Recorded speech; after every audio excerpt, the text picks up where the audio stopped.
గత 10-15 రోజులుగా తెలంగాణ గడ్డ మీద ఏం జరుగుతుందో మనం చూస్తూ ఉన్నాం. ఇతర రాష్ట్రాల ముఖ్యమంత్రులు దేశానికి సంబంధించిన నాయకులు వచ్చినప్పుడు వాళ్ళు మాట్లాడుతున్న తీరు, వాళ్ళు గేలి చేసే విధానం మనందరినీ కూడా గాయపరుస్తూ ఉంది. రావడానికి కారణం ఏంటో,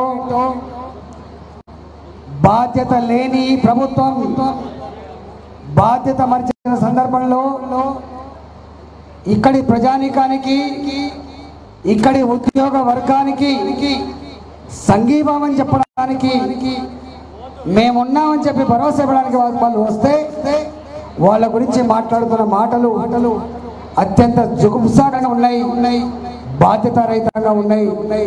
కానీ ఒక్కడి మాత్రం చెప్పదలుచుకున్నాం, ముఖ్యమంత్రి గారు వారి మంత్రివర్గ సహచరులు ఈ ప్రభుత్వం మమ్మల్ని విమర్శించకంటే ముందుగా మీరు చేయాల్సింది 3 సంవత్సరాలుగా ప్రెసిడెన్షియల్ ఆర్డర్ ని సవరించి జీవో నంబర్ 124 ఇచ్చి స్థానికత ఆధారంగా ఉద్యోగుల విభజన పూర్తి చేయండి, ఈ కార్యక్రమాన్ని సక్రమంగా అమలు చేయమని చెప్పినప్పుడు ముఖ్యమంత్రి గారు కావచ్చు, ఇలా బాధ్యత లేకుండా మాట్లాడే మంత్రులు కావచ్చు, కుంభకర్ణులు నిద్రపోయి బాధ్యత మర్చిపోయి ఉద్యోగులను పట్టించుకోకుండా మట్టి కొట్టి ఇవాళ లేచి ఆదరా బాదరా స్థానికతను మర్చిపోయి సీనియారిటీ లిస్ట్ కూడా ప్రిపేర్ చేయకుండా ఇవాళ వాళ్ళను ఎంత వేదన గురి చేస్తున్నారో మనం చూస్తూ ఉంటాం.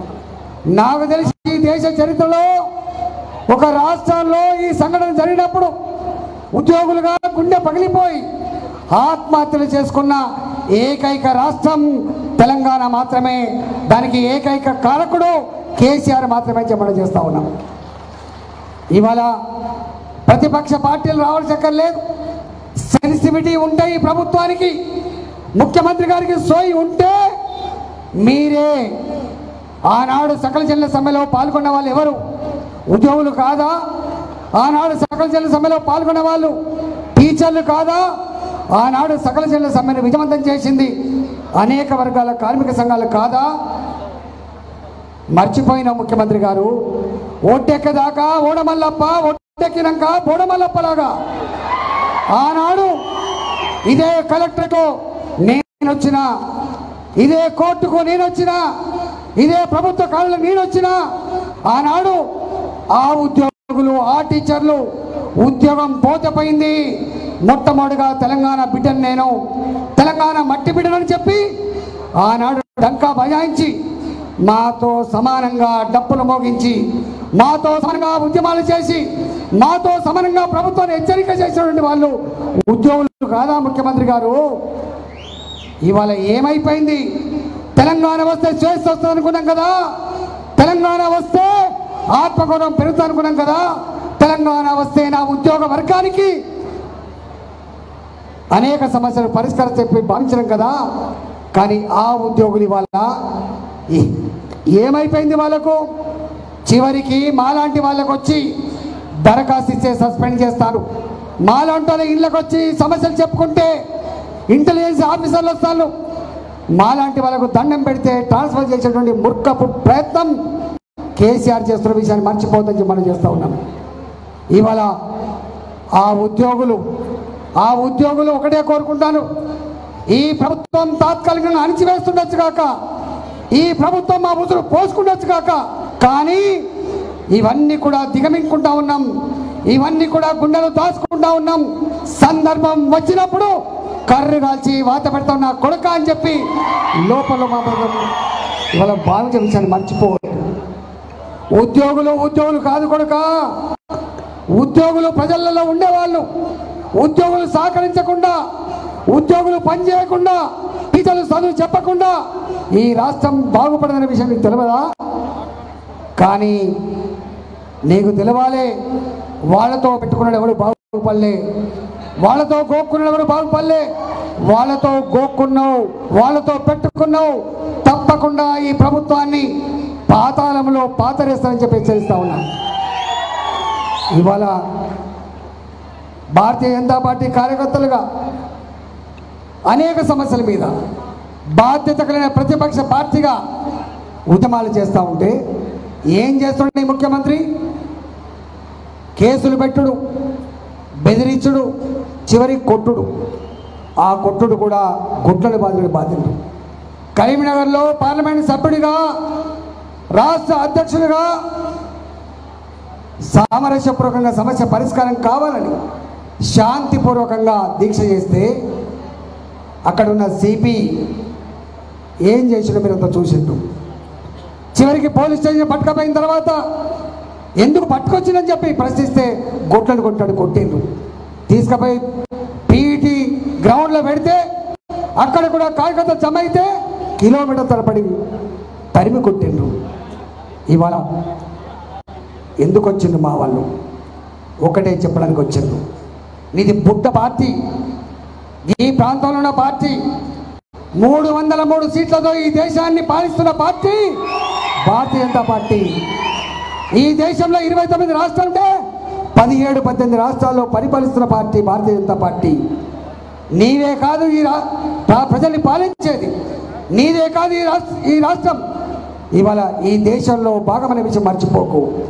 ఈ దేశ సార్వభౌమాధికారాన్ని, ఈ దేశ రాజ్యాంగాన్ని లోబడి పనిచేయి ముఖ్యమంత్రి అని చెప్పి గుర్తించడానికి వచ్చిండ్రు. ఒకవేళ కనుక నీ వికృత ఇట్లనే ఉంటే, నీ అణచివేత విధానం ఇట్లా ఉంటే ఖబర్దార్ అని చెప్పి హెచ్చరించడానికి వచ్చింది సుమా. మాకు చేతగా కాదు, మాకు అన్ని రకాల అవగాహన ఉన్న వాళ్ళం మేము, అన్ని రకాల ఉద్యమాలు చేసిన వాళ్ళం మేము. అధికారాన్ని అనుభవించకపోవచ్చు కాక, కానీ త్యాగాలకు వెనుదీయని పార్టీ భారతీయ జనతా పార్టీ గురించి మర్చిపోకు. మా కార్యకర్తల మీద, మా నాయకుల మీద గ్రామాల్లో తిరగద్దని చెప్పి హుకుం జారీ చేస్తావా? పోలీసులకు ఆదేశాలు ఇస్తావా? నీ నాయకులు దాడి చేయమని చెప్తావా? వస్తావా? నేను ఇప్పుడే చూసిన, నేను హైదరాబాద్ నుంచి వచ్చినప్పుడు రైతు ఉత్సవాలని చెప్పి కార్యక్రమం జరుగుతూ ఉంది. నేను చూసిన 4-5 ట్రాక్టర్లు, 4-5 ఎడ్ల బండ్లు, ఒక్క మనిషి లేడు. ఏం జాతర చేస్తావు ముఖ్యమంత్రి గారు? నీ ఇంటెలిజెన్స్ వ్యవస్థతో ఎంక్వైరీ చేయించుకో, ప్రజలు ఏ విధంగా ఉన్నారో. మొన్నటి వరకు మీరు అనుకున్నారు రైతులంతా నాకు అండగా ఉంటారని, కానీ వాళ్ళు రైతులు లేరు. ఏ వర్గము లేదు, ఏ కులము లేదు, ఏ జిల్లా లేదు. అలంపూర్ నుంచి మొదలు పెడితే ఆదిలాబాద్ వరకు, ఖమ్మం నుంచి మొదలు పెడితే వికారాబాద్ వరకు ఒకటే నినాదం, కేసీఆర్ గారిని ఓడగొట్టే నినాదం. ఒకటే ఆశయం, కేసీఆర్ అహంకారాన్ని పొందబెట్టే ఆశయం. ఇవాళ పార్టీలతో సంబంధం లేదు ఇక్కడ, జెండాలతో సంబంధం లేదు ఇక్కడ. ఒకటే సంబంధం, ప్రజల్ని వేధిస్తున్నా, పీడిస్తున్నా, అవమానపరుస్తున్నా, ప్రజల మీద దాడులు చేయిస్తున్నటువంటి ఈ ముఖ్యమంత్రి గారిని పొందబెట్టడమే ఎజెండా తప్ప ఇంకో ఎజెండా లేదు ఈ రాష్ట్రంలో. ఇవాళ చెప్తున్న ముఖ్యమంత్రి గారు, మేము మాట్లాడుతున్న దానికి ఎదురుదాడి చేయకు, ఆలోచన చేయి. ఏం చేసినవాడు మీరు? రైతు బంధు ఇచ్చినోడు. మేము అడిగినాం, రైతు బంధు ఇవ్వు, తప్పు లేదు. ఈ దేశంలో, ఈ రాష్ట్రంలో ఎన్నటికైనా అన్నం పెట్టగలిగే సత్తా నా రైతుకు మాత్రమే ఉంది. అశేష ప్రజానికానికి ఆదుకునే సత్తా నా రైతాంగానికే ఉంది. కానీ నువ్వు ఇచ్చింది ఎవరికి? నీకు తెలియదా? లెక్కలు లేవా? రైతులు కాదు, గుట్టడు భూమి లేక భూముల్ని లీజుకు తీసుకొని, భూముల్ని కౌలుకు తీసుకొని పత్తి వేసి, వరి వేసి పంటలు పండకపోతే ఆత్మహత్య చేస్తున్న రైతుల గురించి పట్టించుకున్నావా ముఖ్యమంత్రి గారు? ₹1 ఇచ్చిన ముఖ్యమంత్రి గారు ఏమడిగాడు? రైతు, మా లీజ్ తీసుకున్న రైతాంగం రైతుల కంటే పేదవాళ్ళు కాబట్టి, భూమి లేక లీజ్ తీసుకునే వాళ్ళం కాబట్టి మా పొట్ట కోసం కూడా ఆలోచన చేయమని చెప్పి కోరిండు. నువ్వు ఆలోచన చేయలే. రెండవ మాట కోరిండు, ఒకవేళ రైతు బంధు అంటే ఇస్తే ఎప్పుడు మన ప్రభుత్వం అనేది పేదల కోసం ఉంటుంది తప్ప ఉన్న వాళ్ళ కోసం ఉండదు. 100 ఎకరాలు కలిగిన వాళ్ళకి ఎందుకు ఇస్తున్నావు అని చెప్పి అడిగిండ్రు. కానీ నువ్వు ఇచ్చినావు. ఇవాళ ఆ రైతులు పంటలు పండిస్తున్న నమ్మకంతో నీళ్ళు ఇచ్చినామని చెప్పినావు, కరెంటు ఇచ్చినామని చెప్పినావు, ఒక గింజ కూడా పొల్లు పోకుండా కొంటా అని చెప్పినావు. కానీ నీవే అసెంబ్లీ మీద 4 సార్లు మాట మార్చినావు. ఒకసారి అంటాడు పత్తే వేయండి, తనది కాకపోతే ఢిల్లీ దాకా దిగమన్నట్టు, ఆయన కొడు కాబట్టి పత్తే వేయమని చెప్పిండు, పత్తి వేసిండ్రు. లేదు లేదు మక్క లేదన్నారు, మక్క లేకుండా గౌరవించిన ముఖ్యమంత్రి మాటని. చివరికి సన్నవడ్లు ఏమని చెప్పిండు, సన్నవడ్లు అయితే ధర ఎక్కువ ఇస్తా అని చెప్పిండు, సన్నవడ్లే వేసిను. పంట తక్కువ పండినా, రోగాలు ఎక్కువ వచ్చినా, బరకత లేకపోయినా, రైతుకు నష్టం వచ్చినా ముఖ్యమంత్రి కదా మా కోసం ఉండడు కదా అని చెప్పి సన్నబట్లే వేసిండు. నేను అడుగుతున్నా ముఖ్యమంత్రి గారు, 50 రూపాయలైనా సన్నబట్లకు ఎక్కువ ఇచ్చి కొన్న సంస్కారం నీకుందా అని చెప్పి అడుగుతా ఉన్నాను. చివరికి ఇవాళ ఏమంటున్నాడు, పాలమూరు ప్రాజెక్టు కడుతున్నా 1 లక్షల కోట్లతోని చెప్తున్నాడు, కాళేశ్వరం ప్రాజెక్టు ఉత్తర తెలంగాణకు ప్రాణప్రదం అని చెప్తా ఉన్నాడు. నీళ్ళు వచ్చినాయి వైవేద్దంటున్నాడు ముఖ్యమంత్రి. ఎందుకు ఇచ్చినావు ముఖ్యమంత్రి గారు? నీళ్లు ఉంటే 100 పొలాలైతే నీకు తెలియదా మొక్కజొన్నలు పండవని, నీకు తెలియదా పల్లి చేను వేసుకోలేదని, నీకు తెలియదా సన్ఫ్లవర్ ఉండదని? ఒకటే ఒక పంట, అది వరి పంట తెలియదా? నాకు తెలిసి జిల్లా గురించి, ఈ జిల్లాలో కూరగాయలు వేసే పరిస్థితి లేదు. ఈ జిల్లాలో నమస్కారం మురళీధర వెళ్ళండి, ఇట్లా కూర్చోండి.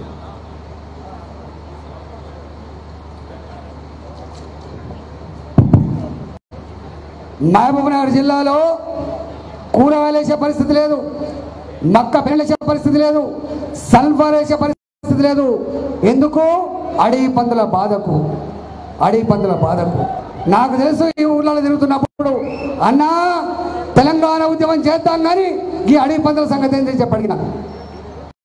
ఇవాళ అట్లాడి కోతుల బాధ, అడవి పందుల బాధకు భరించలేక, కాపల కాయలేక రైతాంగం వరి పండిస్తూ ఉంటే రైతు ఇవాళ వరి వేస్తే ఉరి అని చెప్పిండు ముఖ్యమంత్రి. నేను అడుగుతున్న ముఖ్యమంత్రి గారిని, 7 సంవత్సరాల కాలం పాటు రైతాంగానికి ఏం చెప్పినావు? ఒక గింజ కూడా కొంటున్నది నా ప్రభుత్వం అని చెప్పినావు. మొన్న అర్థమైపోయింది, గింజలు కొన్నది ముఖ్యమంత్రి కాదని, గింజలు కొన్నది కేంద్ర ప్రభుత్వం అని చెప్పి అర్థమైపోయింది. సొమ్మొకటిది సోకొకటిది, సొమ్మొకటిది సోకొకటిది.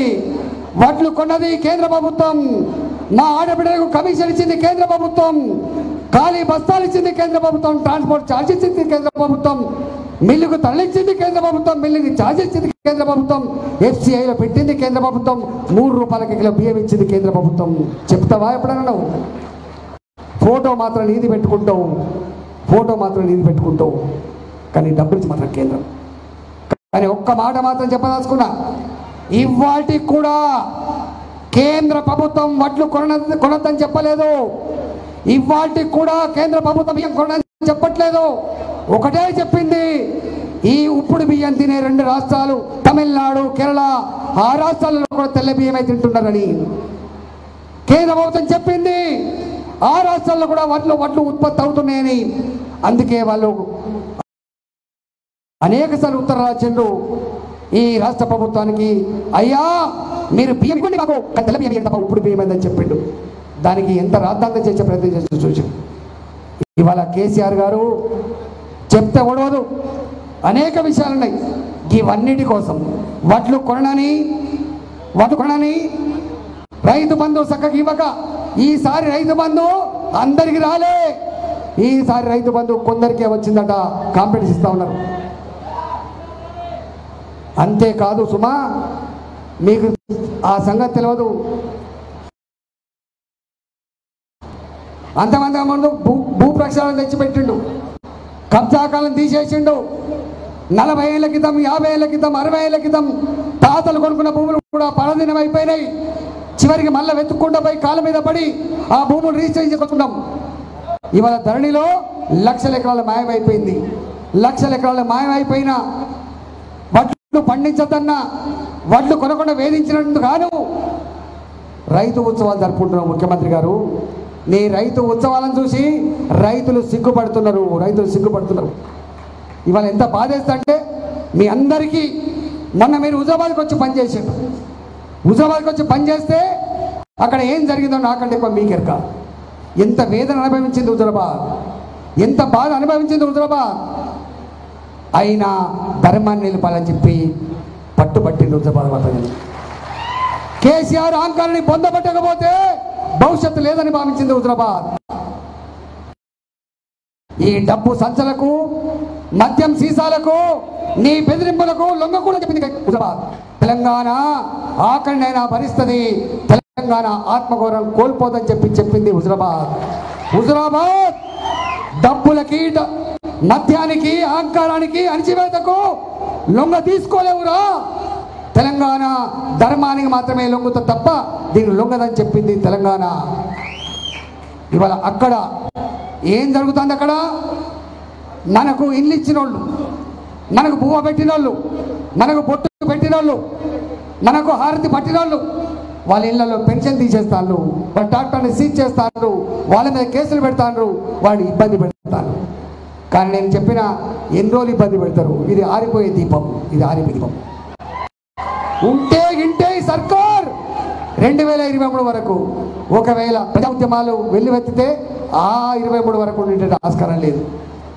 అందుకే ఇవాళ మన డబ్బుని, మన చెమట డబ్బుని మనకు పెన్షన్ రూపంలో ఇస్తాను, మన డబ్బుని రైతు బంధు రూపంలో ఇస్తాను, మన డబ్బుని రైతు బీమా కోసం ఇస్తాడు.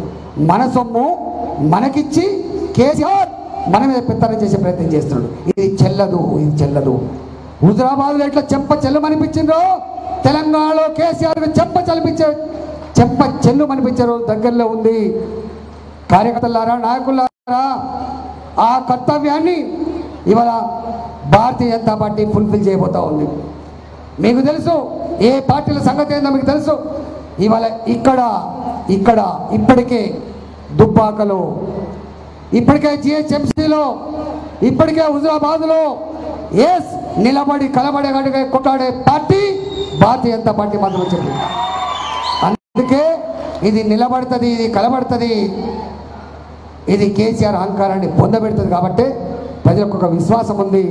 నాకు తెలిసి మహబూబ్ నగర్ గతంలోనే అనేక సార్లు భారతీయ జనతా పార్టీని అక్కడ తెచ్చుకున్న ప్రాంతం ఇది. భారతీయ జనతా పార్టీ జెండా ఎగరేసినటువంటి ప్రాంతం ఇది. కాబట్టి రేపు రాబోయే కాలంలో 14 సీట్లుంటే 14 సీట్లలో ఎగిరే జెండా కాషాయ జెండా అనే పద్ధతిలో కూడా ముందుకు పోవాలని, ఆ దిశగా కలిసికట్టుగా పనిచేద్దామని చెప్పి తెలియజేస్తూ సెలవు తీసుకున్నా. జై తెలంగాణ, జై బీజేపీ. హాయ్ ఫ్రెండ్స్, మా టుడే టుమారో యూట్యూబ్ ఛానల్ చూస్తున్నందుకు చాలా థ్యాంక్స్. మరిన్ని లేటెస్ట్ వీడియోస్ కోసం వెంటనే సబ్స్క్రైబ్ చేయండి. అలాగే ఈ బెల్ ని కూడా రింగ్ చేసేయండి. మా నోటిఫికేషన్స్ అన్ని మీ మొబైల్లో వస్తాయి. అలాగే మా వీడియోస్ మీకు నచ్చితే లైక్ చేయండి, షేర్ చేయండి, నచ్చకపోతే కామెంట్ చేయండి.